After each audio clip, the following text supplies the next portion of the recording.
حي على الفلاح.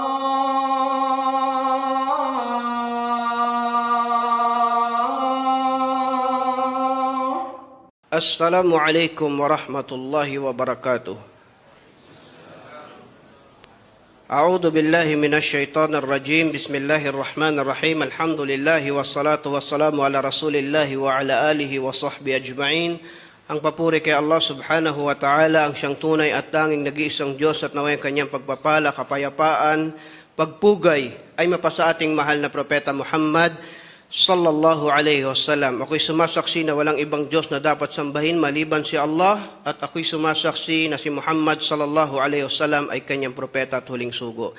Inshallah mga kapatid sa Islam, ay lalo nating paigtingin ang ating mga gawaing pagsamba ngayong buwan ng Ramadan at dalisay ng ating puso mula sa anumang pagpapakitang tao o riya na tinatawag, upang nang sa ganon tanggapin ni Allah subhanahu wa ta'ala ang ating mga gawain. Amin ya Allah.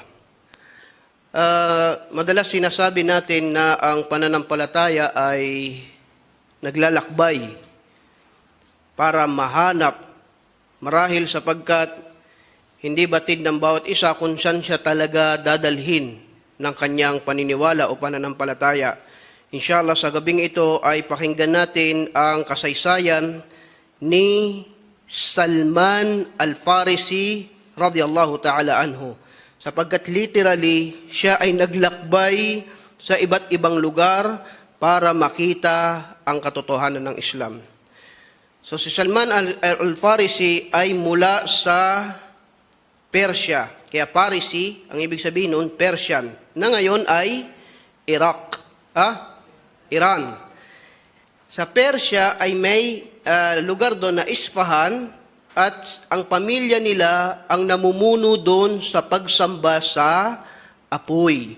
Kaya tinatawag silang Al-Majusi noong panahon ng Rasulullah sallallahu alaihi wasallam. Kaya sa isang hadis, kullu mauludin yuladu alal fitra, sabi ng Rasulullah sallallahu alaihi wasallam, lahat ng pinanganak ay pinanganak daw ika na Muslim, fitra. Subalit ginawa siyang Hudyo, Kristiyano o kaya Majusi ng kanyang magulang.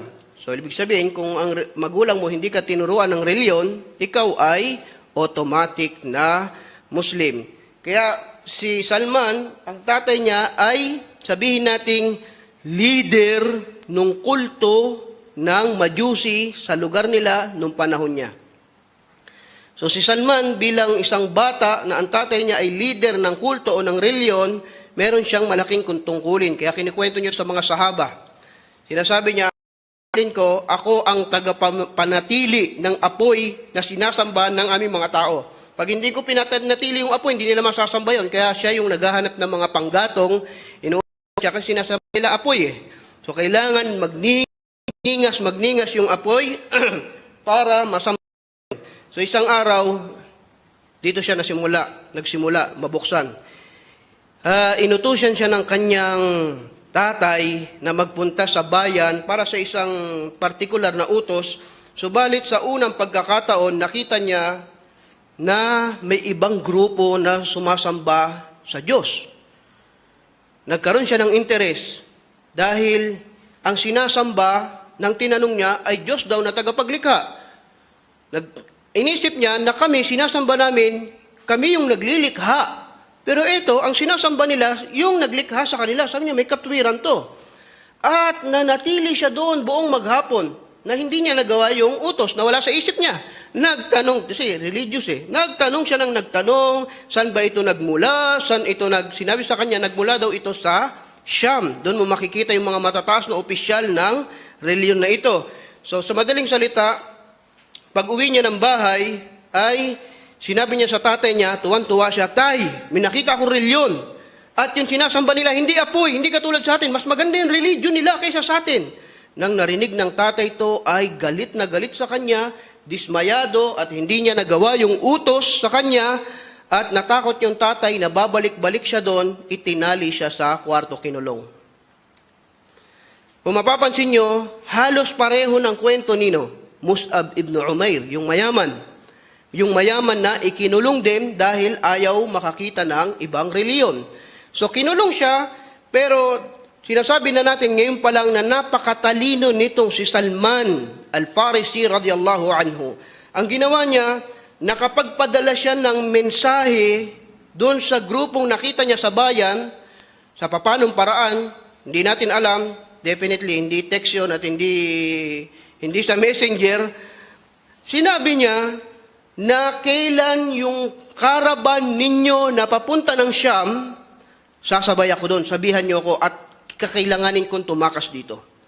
Sumagot naman sila and then na-arrange nila lahat-lahat at nagawa niyang takasan yung kadena na itinali sa kanya at nakasabay siya doon sa caravan na papunta sa Siyam. Yung Siyam, yan ay ang area ngayon ng Syria, Damascus, yung mga nandyan sa lugar na yan. Siyam, Biladus Siyam, yan ang unang pangalan yan. At nakapunta nga siya doon at nakatagpo niya o na-meet niya yung mga, sabihin nating mga papa, mga bishop, noon, nung unang panahon ay mga Christian to. Mga sinaunang Christian. Wallahu a'lam, sabi ng ating mga scholar kung sila ay yung Christian na naiwan ni Isa alayhi salam o sila ay mga nangaligaw na rin. Pero sila ay people of the book. That time. Okay?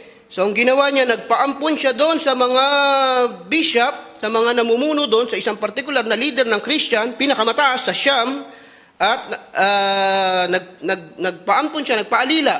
Siya yung naging tagapagsilbi dahil gustong-gusto niya ng reliyon.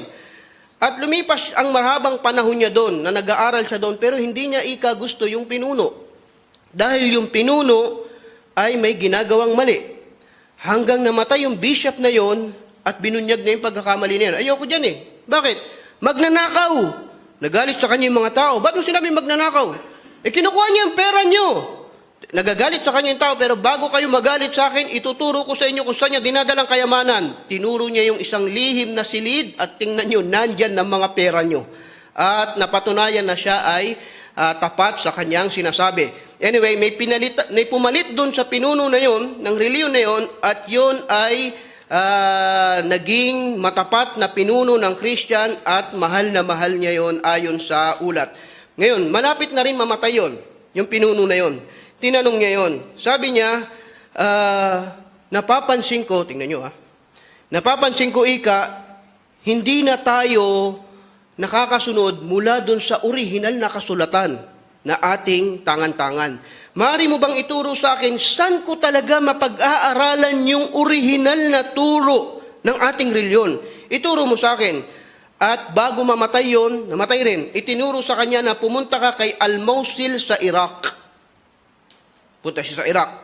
So naglakbay siya, pagkamatay noon, walang pag-aalinlangan at nakapunta siya sa Al-Mosul sa Iraq. Nagsilbi rin siya doon, katulad ng ginawa niya, nagpaalipin siya para lang sa kaalaman sa reliyon. Ngayon, mamamatay na rin to, ilan na? Pangatlo. Mamamatay na rin to bago ka mamatay. Napapansin ko na yung turo natin ay hindi na katulad ng original na nasa kasulatan na napapansin ko. Maaari maturo mo sa akin saan talaga ako makakapag-aral ng tunay na turo ng Kristyanismo o ng reliyon na ito? Pumunta ka sa An-Nasibin. Hanapin mo ang isang leader doon, lugar yon, Nasibin. Hindi ko alam kung nabanggit ko yun ng tama. At pagdating doon, walang pag-aalinlangan, pumunta siya doon at mamamatay na ulit. Pangapat. Nang mamamatay ito, bago ka mamatay, sabihin mo sa akin, saan ko ba makikita yung tunay na turo ng reliyon na ito? Dahil napapansin ko, alam yung issue ng bid'ah. Nakikita niya yun, na bago, yung ginagawa natin, hindi naman yun yung nasa kasulatan. So ituro mo, saan ako pupunta para makuha ko yung tamang katuruan? Subhanallah. Kumbaga itong Salman al-Farisi, kung sa panahon na pa natin ngayon, siya yung nalilinyasan sa mga iba't ibang pag-aaral ng kasulatan o tawagin natin comparative religion. Sabi nito, pumunta ka kay Amuriya. Itong Amuriya na ito ay diyan ka makakakuha ng pinaka-authentic na turo ng ating reliyon. Pangilan na to? Panglima? Pumunta siya dito at katulad nung apat, mamamatay na rin, tama ka. Bago mamatay ito, iba na ang pinayo, natapos na. Wala nang sinabing kadugtong. Sabi niya, ngayon ay nasa panahon na tayo ng marami ang kasinungalingan. Dahil ayon sa ating kasulatan, mga unang Kristiyano to parating na ang huling sugo. Subhanallah. Parating na ang huling sugo. Itong panahon na ito. Kaya ito ang mga palatandaan. Siya ay lalabas sa mabatong disyerto na napapaligiran ng bundok na sa gitna niya ay may taniman. Description ito ng Madina noong panahon na yon. At siya, ang palatandaan niya ay hindi siya kumakain ng pera na galing sa sadaka, zakat. At siya, kung bigyan mo ng pagkain na hindi galing sa sadaka, siya ay kakain doon. Palatandaan. At siya ay mayroong khatam, shield o palatandaan sa kanyang likod na bilog na may kumpletong description ito at mababasa natin ito sa sira ng Rasulullah sallallahu alaihi wasallam ng Propeta Muhammad ay may palatandaan sa kanyang likod. At sabi ni Salman, hindi pwedeng hindi ako pupunta dyan sa lugar na yan. Yun dinescribe. Yun ay, nung panahon na yon, description ng Yatrib. Ang Yatrib ay ang Madina. Nang pagdating ng Rasulullah sallallahu alaihi wasallam sa Madina, saka yon tinawag na Madina.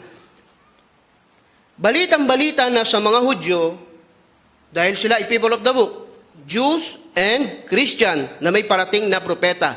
Kaya pala hindi tayo magtataka, ang Madina o Yatrib, sino ba mga tao dyan? Mga Arab. Bakit may Hudyo? Nag-isip na kayo? Naunahan pa nila Rasulullah sallallahu alaihi wasallam sa Hudyo. Kung mag-iisip tayo mga kapatid sa Islam, hindi yan lugar originally ng mga Yahud. Pero tumira sila dyan dahil naghihintay sila ng propeta na paparating dyan. Ayon sa kanilang kasulatan. Subhanallah. Kaya doon sila mga naninirahan. So isang araw, merong caravan na papunta ng Wadi al-Qura. Itong Wadi al-Qura na ito, isa ito sa description din na malapit doon sa hinahanap ni Salman al-Farisi na lugar.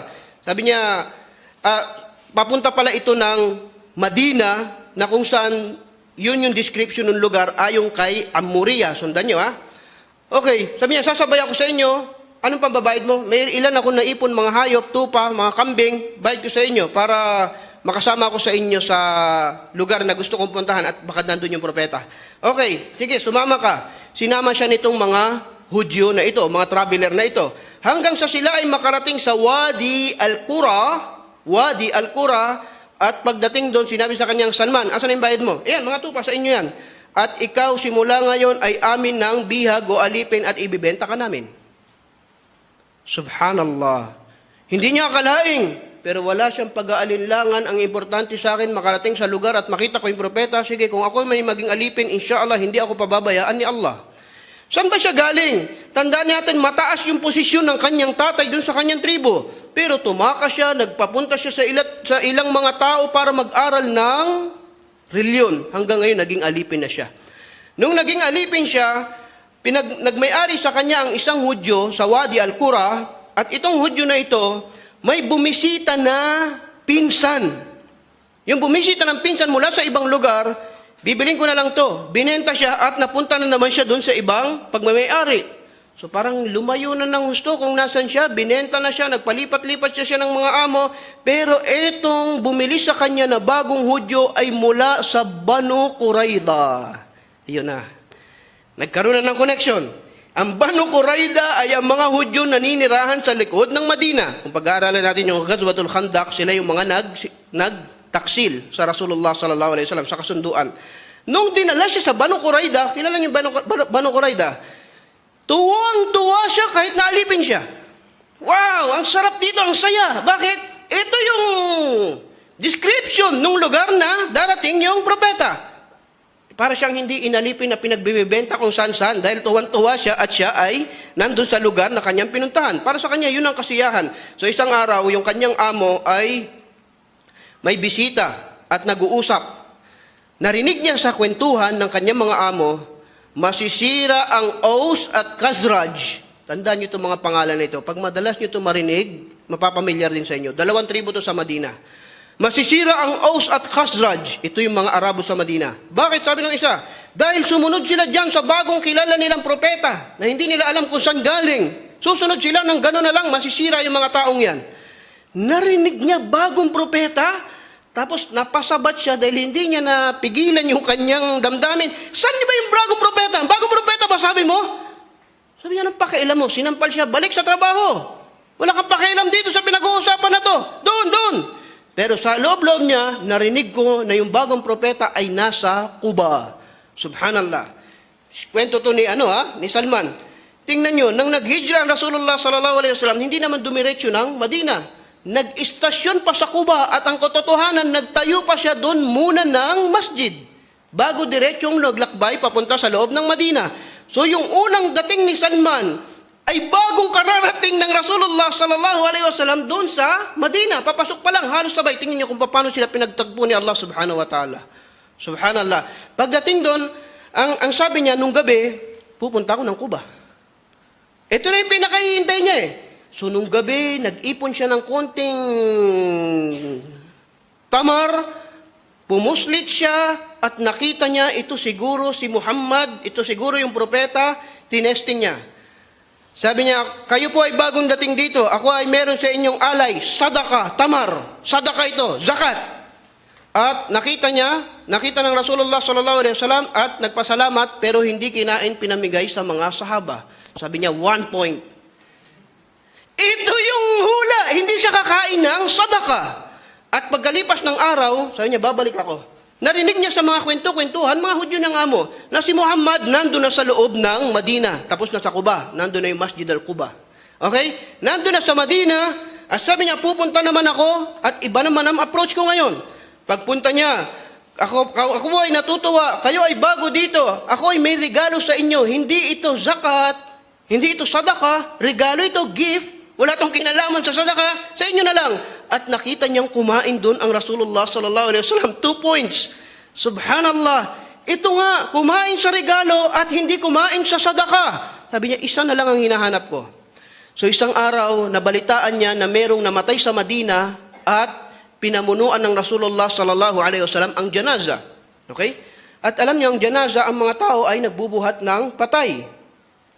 Pumunta siya doon, tinaon niya doon sa janaza, dahil magbubuhat ng Rasulullah sallallahu alaihi wasallam, umaasa siya na malalantad ang likod nito, pumwesto siya doon sa likod, at silip siya ng silip, na may makikita siya sa likod ng Rasulullah sallallahu alaihi wasallam na ang damit nito ay konting bababa, pero napansin siya ng Propeta Muhammad sallallahu alaihi wasallam.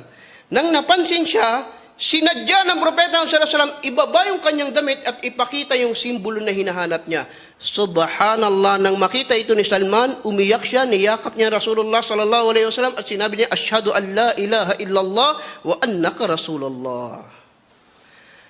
Kumpleto yung hinahanap niya, mga katibayan. Nakita niyang lahat at hindi niya napigilan. Isipin niyo yung journey niya. Yung paglalakbay niya mula sa pagiging sumasamba sa apoy, nagpaalipin siya sa iba't ibang tao, nagpaalipin siya sa mga nanunungkulan sa simbahan, tapos ngayon nasa harap ko, propeta ni Allah. Ganon siya kaalam sa kasulatan. Ito na yun, niyakap niya. At sinabi niya, kinwento niya lahat ng kanyang kwento sa Rasulullah sallallahu alaihi wasallam na lahat sila namanga. Maski ngayon, di ba? Pag meron ka nabalitaan, Muslim, na ang paglalakbay niya ay kakaiba, nagugustuhan mo yung tao, di ba? Dahil bakit? Ikaw, sign ka ni Allah eh. Dahil yung pagmumuslim mo, mahirap, hindi basta-basta. Hinanap mo talaga yung pananampalataya. Kaya ginabayan ka ni Allah, palatandaan ka ni Allah. Kaya nag-aalala o natutuwa tayo sa ganun tao. Natuwa ang Rasulullah sallallahu alaihi wasallam dito sa taong to at sinabi niya, dapat mapalaya ka eh. Kasi alipin siya. So sabi niya, Ya Rasulullah, itatanong ko po sa amo ko, sa may-ari sa akin, sa Panginoon, kung paano ako papapalaya. Ang sabi ng amo niya, mapapalaya ka, parang imposible yung binigay na kondisyon. Kung makakapagtanim ka ng 300 na puno ng dates na lahat mamumunga, noon daw pag nagtanim ka ng panahon ng Rasulullah sallallahu alaihi wasallam ng 20 na puno, isa o dalawa lang ang mamumunga. Yung 18, 17, tapon lahat yon. Ganun kakonti. Pero dito, ang hinihingi sa kanya, 300 ang magbubunga. So, kailangan ng 2 ulit ng buhay mo para ka magkaroon ng 300 na puno na mamumunga at saka 40 ounce ng gold. Sinlaki ng itlog. Na ginto. Yun ang kailangan. Ya Rasulullah, mapapalaya po ako. Kaya kailangan daw ng 300 na namumunga na dates tsaka ng isang ginto na kasinlaki ng itlog ng manok. So sabi ng Rasulullah sallallahu alaihi wasallam, humpisahan nyo na maghukay at ako magtatanim. Subhanallah. Naghukay yung mga sahaba at binalita sa Rasulullah sallallahu alaihi wasallam na pwede na pong taniman. Pumunta ang propeta sallallahu alaihi wasallam na may dala na binhi, ang naglagay siya ng 300 at lahat ng 300 na yun ay mga nangamunga. Subhanallah. At pagkatapos nun, inabot ng Rasulullah sallallahu alaihi wasallam ito, pakitimbang nyo kung eksakto sa hinihingi nila. Nagbigay ng ginto, nasilaki ng itlog, at tinimbang nila eksaktong, walang labis, walang kulang, at si Salman al-Farisi ay napalaya. Maraming kabutihan makikita sa kanyang kasaysayan, pero kinikilala si Salman al-Farisi nung naging malaya na siya na sa isa sa pinakamaalam na sahaba pagdating sa reliyon.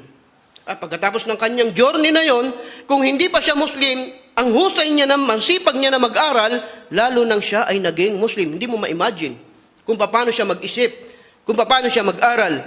Kaya ang kanyang naging kasama sa bahay na halos tinuturing na kapatid ay si Abu Darda. Mababasa niyo sila sa sira na sila ay magkasama sa bahay. So itong si Abu Darda, isang beses napansin niya na nagiging matamlay na sa kanya yung kanyang asawa dahil sa pagtaas ng iman. Yung tinatawag na zahid. Yung halos hindi kumain, puro sala, puro fasting, ganun.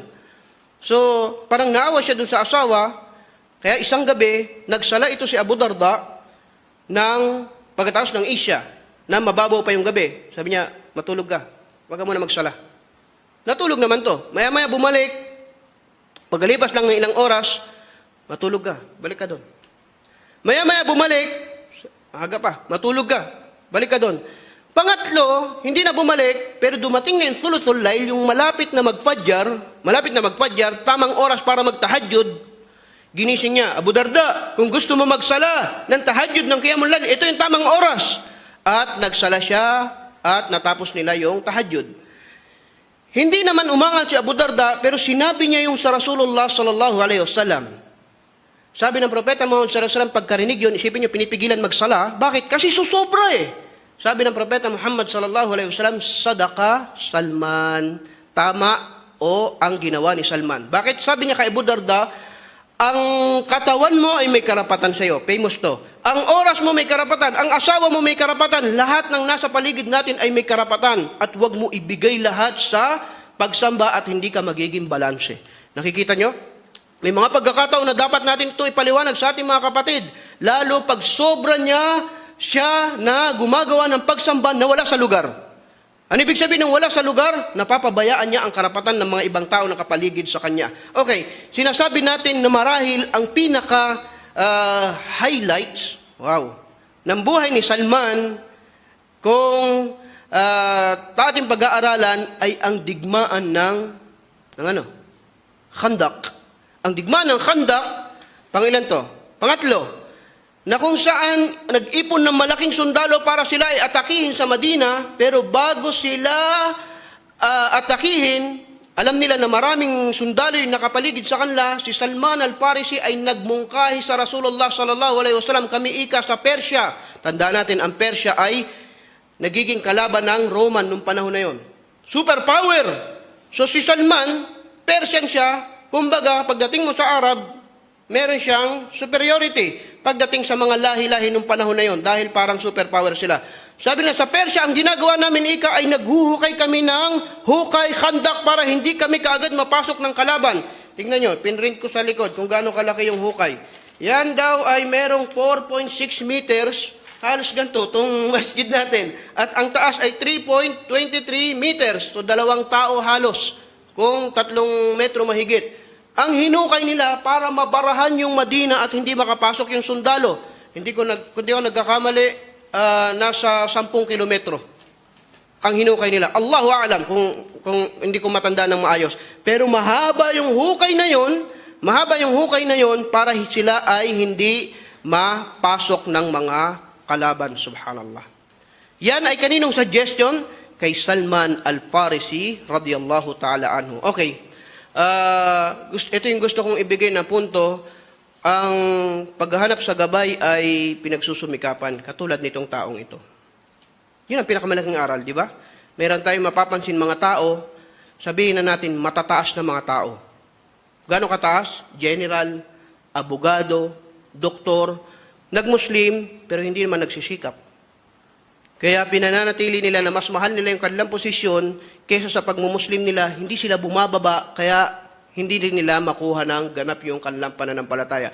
Sinasabi ko ito, kung may kilala kayong ganito, ibaba mo, isuko mo ang sarili mo kay Allah kung gusto mo magwagi ang kabutihan sa puso mo. Kung hindi, nagmuslim ka, nakita mo yung katotohanan ng Islam, pero hindi mo kayang isuko kung anuman meron ka mula sa kayamanan, mula sa posisyon, mula sa kasikatan, hindi magwawagi ang pananampalataya sa'yo.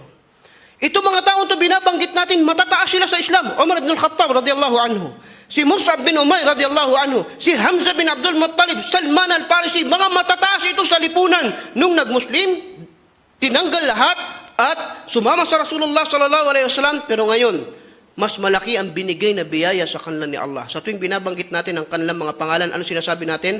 Radiyallahu anhu. Nagdudua tayo. Gaano tayo karaming mga Muslim? At gaano kahaba ng panahon sila dinudua ng mga tao? Sinasabi natin lagi, Salman, radiyallahu anhu.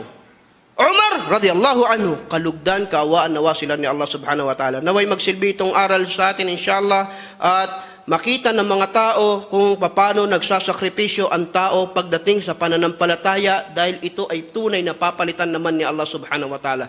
Man taraka shay'an lillah, awadahu Allahu khairan min. Kung sino man, halimbawa singer, sikat, nagmuslim, hindi ka na sikat, hindi ka na singer, kasi haram yun sa Islam. Iniwan mo para kay Allah. Hindi ka na sikat, sorry. Pero papalitan niya ni Allah kaysa doon sa bagay na iniwan mo. Awadahu Allahu khairan minhu. Papalitan niya ni Allah ng kaysa dyan sa dati mong gustong-gusto na pinagbawal naman ni Allah subhanahu wa ta'ala. Barakallahu fikum, jazakumullahu khairan, wa sallallahu ala nabina Muhammadin wa ala alihi wa sahbihi ajma'in. Wassalamu alaikum wa rahmatullahi